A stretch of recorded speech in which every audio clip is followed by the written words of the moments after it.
दूर अतीत में उज़्बेकिस्तान और कजाकिस्तान के बीच एक विशाल जलाशय था, जिसका नाम अरल सागर। नाम से सागर है, लेकिन यह मूल रूप से सैल्ट लेक यानी खारे पानी की झील।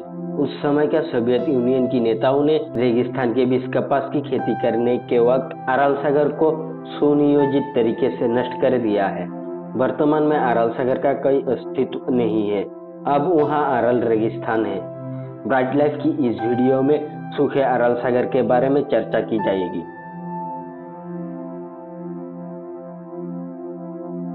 हिमयुग के बाद गर्म मौसम के कारण पृथ्वी के विस्तृत क्षेत्र के बर्फ पिघल जाते हैं। उस वक्त काफी बारिश भी हुआ था। बर्फ पिघलने और भारी मात्रा में बारिश की वजह पानी की प्रवाह के कारण कई नदियों का उत्पन्न हुआ था।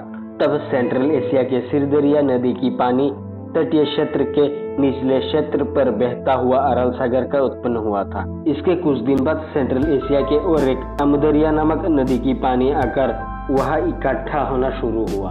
उसके भी 2000 साल बाद झील ने उसके अधिकतम आकार प्राप्त करता है। तब अरल सागर की अतिरिक्त पानी कैस्पियन सागर में गिरने लगा।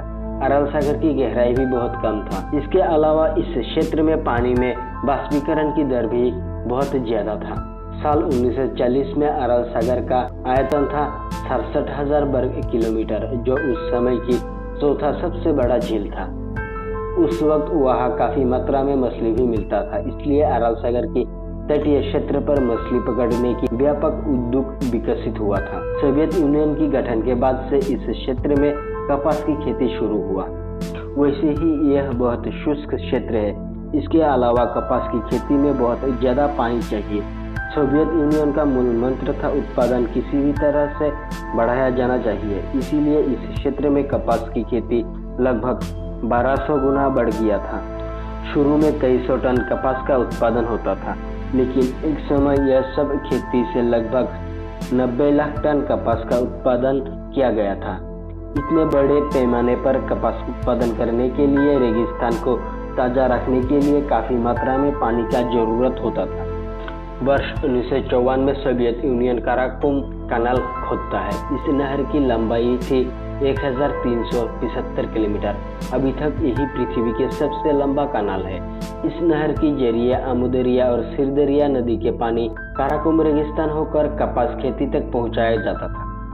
इस लंबे रास्ते में लगभग 30% पानी रेगिस्तान में खर्च हो जाता था। नहर खोदने के अलावा कई बांध जलाशय निर्माण करके अरल सागर में गिरने वाला नदी की दिशा पूरी तरह से बदल दिया जाता था। इसीलिए अरल सागर में बहुत कम मात्रा में पानी बहकर आता था। 1960-70 के दशक में अरल सागर की पानी का मात्रा व्यापक मात्रा में कम गया और इसके बंदरगाहों को छोड़ दिया था। इसके बाद भी साल 1980 में अमुदरिया नदी में दुनिया का सबसे ऊंचा बांध बनाया गया।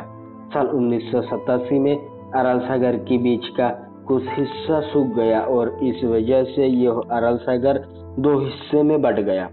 1951 में सोवियत यूनियन के पतन के बाद स्थानीय सरकारों ने यह सब क्षेत्र में और ज्यादा मात्रा में कपास की खेती करना शुरू किया। वर्ष 1998 में अरल सागर की 90% सूख गया था।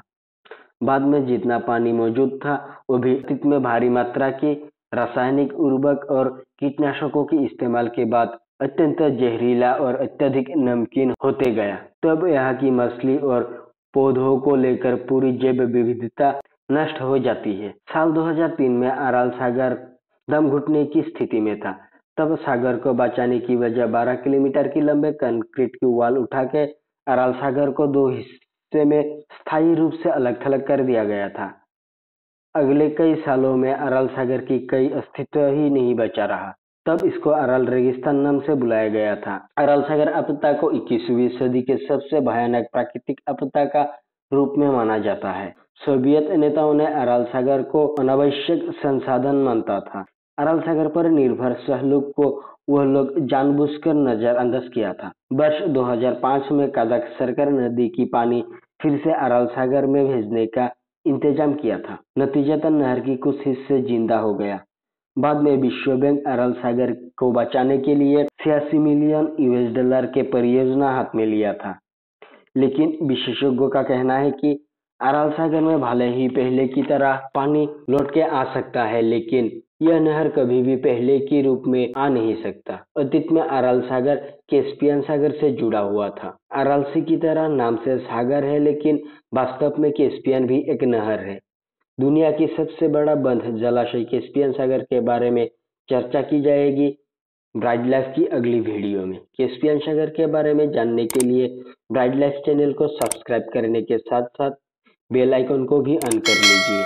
अगर आपने वीडियो को एंजॉय किया है तो लाइक और शेयर करें।